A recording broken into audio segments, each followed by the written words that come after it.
you have to be really careful with crypto markets. Makes sense, Zane. And while building Rothgard and Imperium, is there anything that's been surprising to you about the relationship between managing risk and generating return? Yeah, I would say that one of the more surprising things is that the reason so many trading systems are reliant on benchmarks is because anomalies are very hard to repeat. And I know that all sounded like super basic, but what that really boils down to is trading edges rarely really exist. It's oftentimes somebody found, some anomaly in the market that they could extract, that they could exploit, and then it kind of goes away after that. And so if you can become more reliant on benchmarks and still outperform them, that's where the sweet spot really is. Like, for example, with the crypto background, there was a time when buying any altcoin worked.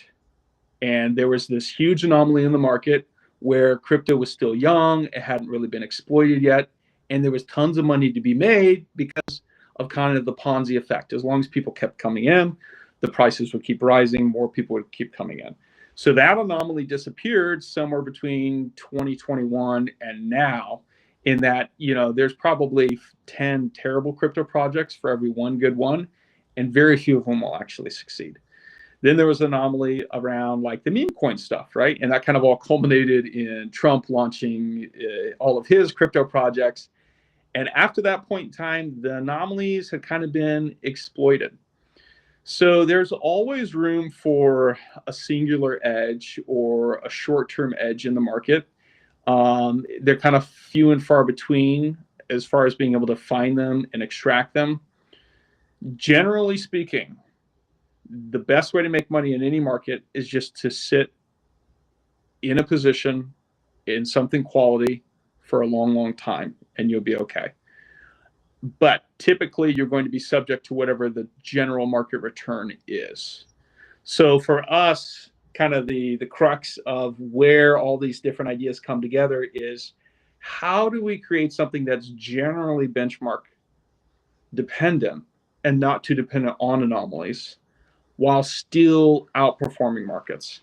And so that's why we've built Imperium the way we have, and we use multiple markets at this point, everything from public equities to crypto and all sorts of different derivatives, in order to try and slice up the pie of risk into as many categories as possible without ruining the edge through diversification, right? That's another surprising thing. I think 2024 was kind of the year of realizing that if you diversify too much, you can also weaken your returns, right?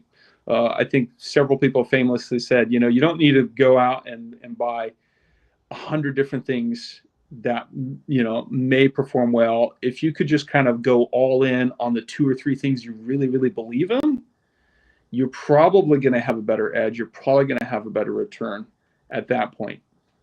So the biggest surprise that I've come across in the last couple of years is that, a lot of the edge that people think they have really doesn't last that long. And more of the durable edges typically are pretty dependent on just normal market structure. Which is kind of crazy because you hear all the flashy FOMO stuff all around of like how people are making so much money in this crazy thing or that crazy thing. At the end of the day, the most durability is where the most participants are at.